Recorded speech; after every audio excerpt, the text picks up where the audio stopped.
Uma das jogadas mais bonitas do basquete, sem sombra de dúvidas, é a enterrada. E nisso, esse cara era especialista. Quem o conhece jura de pé junto que ele é o melhor dunker que a NBA já viu. E eu assino embaixo. Ele foi um verdadeiro espetáculo, um showman e o símbolo que mudou a forma como os americanos viam uma franquia canadense. E no vídeo de hoje eu vou te contar mais sobre ele. Vincent Lamar Carter Jr., nascido dia 26 de janeiro de 1977, em Daytona Beach, Flórida. Seus pais diziam que ele aos 4 anos já apresentava uma paixão pelo basquete, e aos 12 ele já conseguia enterrar, acredite se quiser. Carter frequentou a Mainland High School em Daytona Beach e ele jogou futebol americano como zagueiro, até que um pulso quebrado em seu primeiro ano o forçou a tentar mudar de esporte. E ele foi praticar vôlei. No vôlei, ele foi nomeado jogador do ano do condado da Volusia e teve uma média de 24 pontos por partida. Quem joga vôlei sabe que isso é muita coisa. Ele mesmo chegou a dizer que na época o vôlei ajudou ele a melhorar sua impulsão. Além do vôlei, nessa época ele tinha outro hobby, que era tocar saxofone. E ele era muito bom, viu? Tanto que recebeu uma bolsa musical para tocar saxofone e estudar pela Bethune-Cookman University em Daytona Beach. Mas mesmo ele sendo muito bom no sax e no voleibol, sua real paixão era o basquete. Ele liderou o time de basquete ao seu primeiro título estadual em 56 anos. E com isso foi selecionado para o McDonald's All-American em 1995, que é o evento mais prestigiado para jogadores de ensino médio. E na época, ele enterrava para cima de qualquer defensor, com um atleticismo surreal para um jogador de ensino médio. Ele parecia até um moleque de outro mundo, com médias de 22 pontos, 11,4 rebotes, 4,5 assistências e 3,5 tocos por jogo. Chamou tanta atenção que foi contatado por 77 escolas da primeira divisão da NCAA e acabou seguindo o caminho da mesma faculdade de Michael Jeffrey Jordan, a Carolina do Norte. Por lá, ele jogou 3 temporadas de basquete universitário, sob o comando do técnico Dean Smith. Ao chegar na faculdade, ele já era famoso em todo o país pelos seus highlights de enterradas. Porém, em sua primeira temporada não impressionou muito. Suas médias ficaram em torno de 7 pontos por jogo, mas isso o motivou a se dedicar ao máximo para corresponder às expectativas. Durante todo o seu período pela Carolina do Norte, ele conquistou títulos consecutivos da ACC e chegou 2 vezes ao Final Four, mas infelizmente seu time perdeu as 2 vezes nas semifinais. Em seu último ano, a temporada de 1997-98, ele teve uma média de 15,6 pontos e recebeu várias honrarias dentre os melhores jogadores universitários dos Estados Unidos. E em maio de 98, Carter se declarou apto para o draft da NBA. Vince Carter foi inicialmente escolhido como a 5ª escolha do Golden State Warriors no draft de 1998 da NBA, mas foi imediatamente negociado com o Toronto Raptors pela 4ª escolha geral na mesma noite do draft, Antawn Jamison, que inclusive era o seu companheiro de faculdade lá na North Carolina. E uma curiosidade sobre o período pós o draft de Vince Carter é que ele continuou estudando na faculdade da Carolina do Norte, e em agosto de 2000, 2 anos após ele já estar jogando profissionalmente na NBA, foi que ele se formou em estudos afro-americanos. Lá no Raptors, ele se juntou com seu primo, Tracy McGrady, e tinha sido draftado 1 ano antes, e na mesma hora se tornaram inseparáveis, já que eles se sentiam meio deslocados no frio canadense e ambos vieram do calor da Flórida. Devido a um bloqueio que a NBA teve na temporada de estreia de Vince Carter, ele só estreou em janeiro de 1999, mas Vince rapidamente se tornou o favorito dos fãs, com um jogo ofensivo em constante crescimento e enterradas fantásticas que lhe renderam o apelido de Air Canada. Ele ganhou o prêmio de calor do ano dessa temporada de 98-99, apresentando médias de 18,3 pontos, 6 rebotes, 3 assistências e 1,5 tocos por jogo, além de inúmeras enterradas nos highlights. O Raptors teve 23 vitórias e 27 derrotas e ficaram de fora dos playoffs na sua temporada de estreia. E falando em Toronto Raptors, hoje tem jogo do Toronto Raptors. Então vamos dar umas olhadinhas nas odds lá na Stake. No horário de gravação desse vídeo, infelizmente a Stake ainda não liberou as apostas no Toronto Raptors, mas temos um Denver Nuggets e Golden State Warriors aqui. Então eu já vou fazer a minha. Nesse jogo aqui eu iria de Denver Nuggets. Isso porque na Stake eles liberam 24 horas antes de começar o jogo as apostas para vocês fazerem. Clicando nesse mais 46 aqui, você pode também vir em multijogador e fazer aqui as bets em pontuação, rebotes, pontos, roubos de bola. Mas na minha opinião, o maior diferencial da Stake é que você pode, nesse botãozinho aqui, assistir as transmissões ao vivo. Além de fazer a bet no seu time do coração, você não fica de fora de nenhum lance. Lembrando que apostas não são uma renda extra, então só aposte dinheiro que você está disposto a perder e apenas para maiores de 18 anos. E usando o cupom Guibeira, você ainda vai ter o seu primeiro depósito dobrado. Então o link com o meu cupom tá aqui no comentário fixado também. E muito obrigado, Stake, por patrocinar o meu canal e a confiança que vocês têm colocado no meu trabalho. Mas a sua real ascensão ainda estava por vir na sua segunda temporada. Ele decolou suas médias para 25,7 pontos por jogo, o quarto maior cestinha da liga, e levou ao lado de seu primo, T-Mac, o Toronto à sua primeira aparição nos playoffs da história da franquia. Ele ainda ganhou a primeira seleção para o All-Star Game e foi nomeado para o terceiro time da temporada da NBA. Durante o All-Star Weekend, que é o final de semana das estrelas da NBA dos anos 2000, Vince Carter foi protagonista do evento Slam Dunk Contest, com certeza um dos mais memoráveis da história da NBA. Ele venceu a competição realizando uma série de enterradas impressionantes, incluindo um catavento com 360, uma enterrada passando a bola entre as pernas e uma enterrada na qual ele colocou o cotovelo no aro. Após uma aparição que rendeu até essa reação do Shaquille O'Neal enquanto ele gravava, ele fez a sua famosa sinalização "It's over", dizendo "já acabou". Nessa época era esperado uma atuação nesse nível dele no torneio de enterradas, já que ele fazia esse tipo de dunks absurdas em jogo também. Nos playoffs dos anos 2000, os Raptors classificaram com 45 vitórias, sendo o sexto colocado do leste, mas foram eliminados por 4-0 ainda na primeira rodada pelo New York Knicks de Latrell Sprewell. Vince Carter e Tracy McGrady formavam uma dupla incrível, mas McGrady, por mais que jogasse muito bem, sempre ficava nas sombras de seu primo Vince Carter, meio que um Michael Jordan e Scottie Pippen dos anos 2000. Foi então que Tracy McGrady saiu como agente livre para o Orlando Magic em agosto dos anos 2000, deixando seu primo Vince como o único jogador da franquia de Toronto, trazendo um grande "e se eles tivessem continuado juntos no Raptors" para a carreira de ambos os jogadores. Ainda naquele verão, Vince Carter representou os Estados Unidos nas Olimpíadas de Sydney dos anos 2000 e foi o cestinha da seleção norte-americana, ao lado de nomes como Ray Allen, Kevin Garnett, Jason Kidd e Alan Houston, e juntos trouxeram o ouro. Mas eu estou citando essas Olimpíadas não pelo ouro em si, mas sim pela enterrada mais inacreditável da história do basquetebol. Foi contra a França. Vince Carter roubou a bola perto do meio da quadra para evitar o contra-ataque,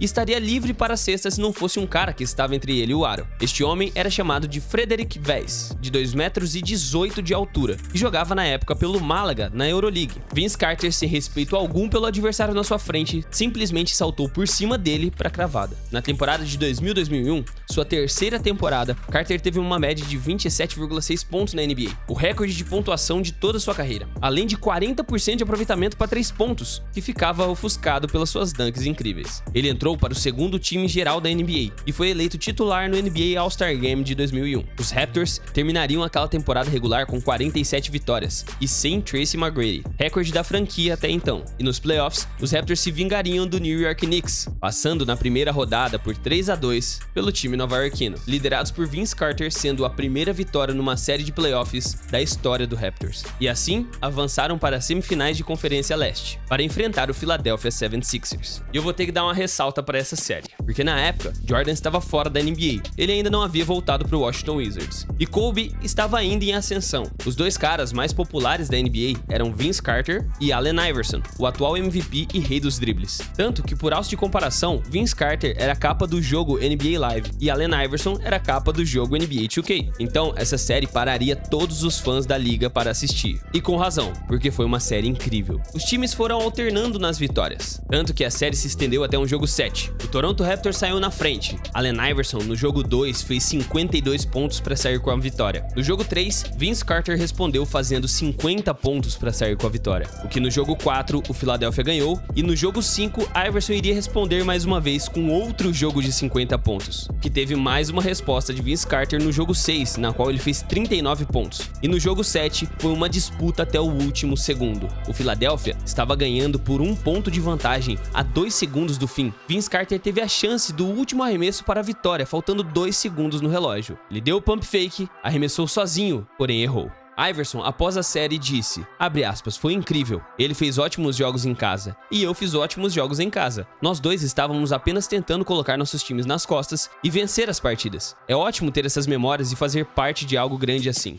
Em agosto de 2001, Carter assinou uma extensão de contrato de 6 anos no valor de 94 milhões de dólares com o Toronto, e chegamos até a temporada de 2001-2002, onde ele jogou muito bem mais uma vez, 24,7 pontos por jogo, mas devido a lesões, ele perdeu os últimos 22 jogos da temporada, perdeu o All-Star Game e ainda perdeu os playoffs pela franquia. O Toronto, mesmo sem ele, foi capaz de ir bem no final da temporada, tanto que terminou com 42 vitórias e forçou uma primeira rodada dos playoffs até o jogo 5. Na época, a primeira rodada era a melhor de 5 jogos, na qual perdeu o último jogo por 3 pontos para o Detroit Pistons. E chegando na off-season, Vince Carter fez uma cirurgia e infelizmente conseguiu jogar apenas 43 jogos durante a temporada de 2002-2003. Ele foi selecionado ao All-Star Game mais uma vez, como titular, porém cedeu sua vaga para Michael Jordan, para permitir que o maior jogador da história da NBA, Michael Jordan, fizesse sua última partida de All-Star como um titular. Momento de respeito máximo ao GOAT da NBA. E dessa vez, realmente seria a última partida de All-Star do Michael Jordan. Nessa temporada, Vince teve médias de 20 pontos por jogo e 4 rebotes, caindo significativamente as suas médias habituais na equipe. Os Raptors não foram bem ao longo de toda a temporada e se tornaram um dos piores times da NBA, principalmente defensivamente, lado da quadra em que Vince Carter não estava se dedicando muito, e eles ficaram de fora dos playoffs, terminando com 24 vitórias e 58 derrotas. Porém, neste draft de 2003 chegaria um reforço para a temporada seguinte, a quarta escolha geral, Chris Bosh. E o que todos achariam que mudaria aquele aspecto do time, infelizmente não. Mesmo com a chegada do reforço, a temporada dos Raptors de 2003-2004 foi totalmente apagada. Alguns flashes e jogos bons do calouro Chris Bosh, e Vince Carter jogou 73 jogos com médias de 22,5 pontos, e mais um ano em que os Raptors ficaram de fora dos playoffs, dessa vez com 33 vitórias, e os torcedores começaram a cobrar, porque alguma coisa precisava ser feita. Durante aquele período entre a temporada 2004 e a temporada 2005, o gerente geral e toda a comissão técnica dos Raptors foram demitidos, e foi seguido de rumores comerciais envolvendo Vince Carter durante todo o começo da temporada 2004-2005. Também com razão, porque após sair rumores dele estar sendo negociado, Vince começou a sabotar o Toronto Raptors em quadra, e os fãs da franquia estavam descrentes da capacidade dele de continuar sendo efetivo para a equipe, já que aparentemente Vince Carter não se dedicava como antes, não treinava como antes, não defendia como antes, não estava motivado como antes. Ele estava ali apenas para cumprir o seu contrato. Ponto final. Para vocês terem uma ideia, suas médias no final desse período como Raptor foi de 15,8 pontos, 3,3 rebotes nos primeiros 20 jogos dessa temporada. E foi então que, com o novo gerente geral, Rob Babcock, o Raptors decidiu seguir em frente e trocou Vince Carter com o New Jersey Nets por Alonzo Mourning, nome que nem chegou a jogar pelos Raptors, e foi automaticamente trocado ao Miami Heat. E magicamente, ao chegar na franquia de Nova Jersey, ele saltou suas médias para 27,5 pontos, 5,9 rebotes, 4,7 assistências, com 42,5% de aproveitamento para 3 pontos. Um pouquinho diferente de quando ele estava no Raptors, não é mesmo?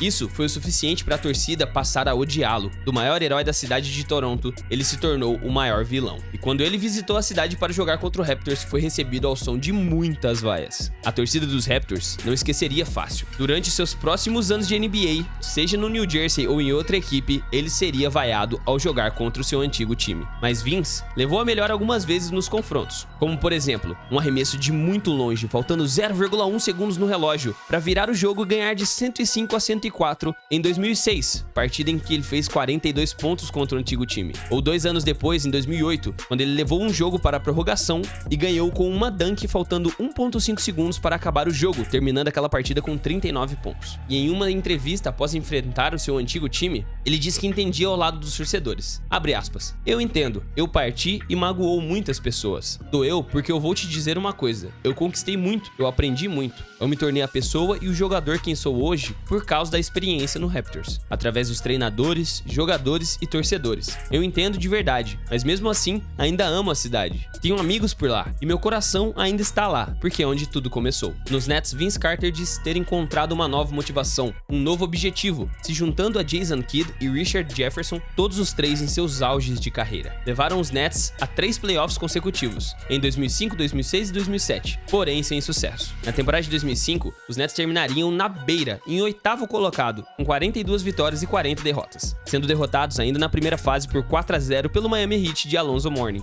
Na temporada de 2006, o time agora venceu 49 jogos, ficando em 3º colocado do leste, sendo a dupla Jason Kidd e Vince Carter os principais nomes. E mesmo Carter voando nos playoffs com média de 29,6 pontos, eles não foram muito longe. Passariam da primeira rodada pelo Indiana Pacers por 4-2, mas foram eliminados no segundo ano ano consecutivo pelo mesmo Miami Heat de Alonzo Mourning, Shaquille O'Neal e Dwayne Wade, agora por 4-1. Na temporada de 2007, Carter foi nomeado mais uma vez All-Star, cravando sua 8ª e última aparição no evento. Nessa season, ele e Jason Kidd deixariam sua marca, como a única dupla desde Michael Jordan e Scott Pippen a conseguirem um triplo-duplo na mesma partida, uma vitória na prorrogação contra o Washington Wizards de 120-114, na qual Vince Carter fez 46 pontos, 16 rebotes e 10 assistências. Jason Kidd fez 10 pontos, 16 rebotes e a melhor performance de assistências da temporada, 18. Vince Carter terminou a temporada de 2006-2007 jogando todos os 82 jogos, com médias de 25 pontos, levando os Nets ao lado de Kidd ao 6º lugar do leste com 41 vitórias e 41 derrotas, e nos playoffs passando na primeira rodada pelo seu antigo time, o Toronto Raptors, de 4-2, mas caindo para o Cleveland Cavaliers de LeBron James, também por 4-2, nas semifinais de conferência. E Carter, mesmo com um contrato de ainda 4 anos com os Nets, retornaria para os seus maus hábitos de desmotivação, jogando fracamente na defesa e não se dedicando o necessário que a equipe precisava, o que fez dos Nets um dos times mais fracos mais uma vez, que ficaria de fora dos playoffs nos próximos 2 anos seguidos, e as suas médias de pontuação caindo de 25 pontos, que foi em 2007, para 21 pontos na temporada 2008, depois para 20 pontos na temporada 2009. E em 2010, os Nets decidiram que era tempo de mudanças. Trocaram Vince Carter, que tinha 32 anos, para o Orlando Magic, por onde ele mostrou uma postura diferente. Ele não era mais o homem chamado de meio homem, meio incrível, ou se não, Vincenity das enterradas fantásticas, que era o cara da franquia do Toronto,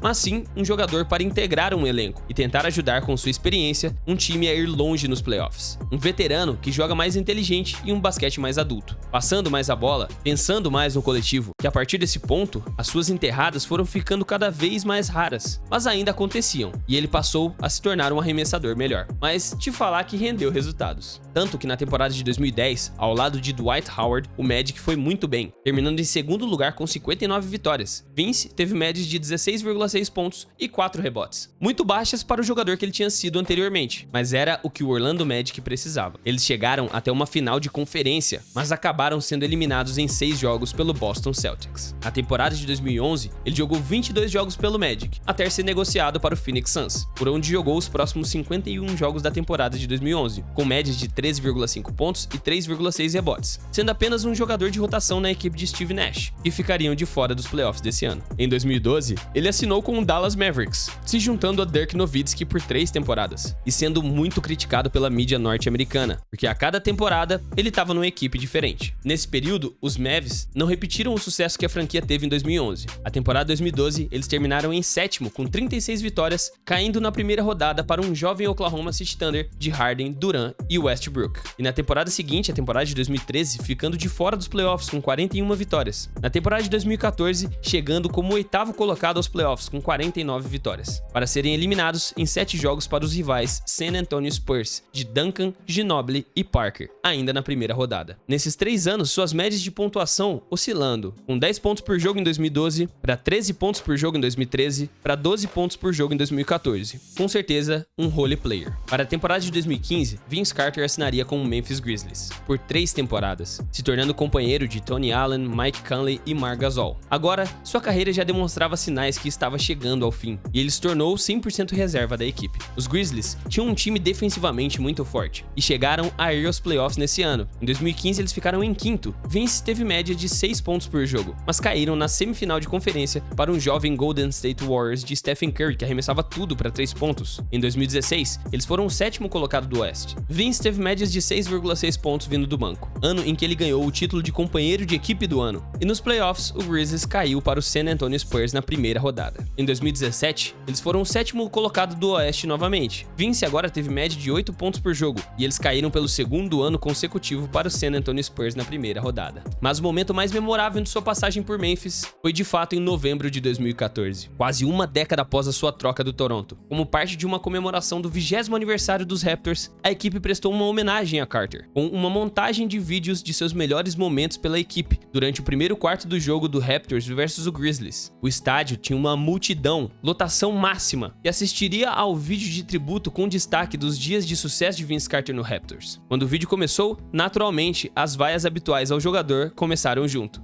e aos poucos foram se transformando, terminando em aplausos de pé. Vince Carter, emocionado, usou a camiseta de aquecimento para enxugar suas lágrimas, que escorriam de seu rosto enquanto ele apontava para o seu coração e acenava para os fãs em agradecimento. Após 3 temporadas em Memphis, ele teve uma temporada no Sacramento Kings em 2018 e 2 temporadas no Atlanta Hawks em 2019 e 2020, onde ele era um veteranaço, totalmente reserva nas equipes, e tinha a sua função mais importante, auxiliar no desenvolvimento de jovens promessas nas franquias. Inclusive, ele fez parte do começo de Trae Young. Ele, infelizmente, nunca ganhou um MVP, nem mesmo foi campeão da NBA. E para sempre teremos uma dúvida, e se ele e Tracy McGrady tivessem continuado em Toronto? Vince, por enquanto, é o único jogador da história da NBA a jogar 22 temporadas. Ele fez mais de 25 mil pontos na carreira, e por incrível que pareça, ele está no top 10 de arremessos de 3 convertidos da NBA. Ele jogou em 4 décadas diferentes da NBA, e Vince Kennedy é um dos jogadores mais amados da história da liga, por se eternizar com suas mais belas enterradas e ser o maior dunker que a liga já viu.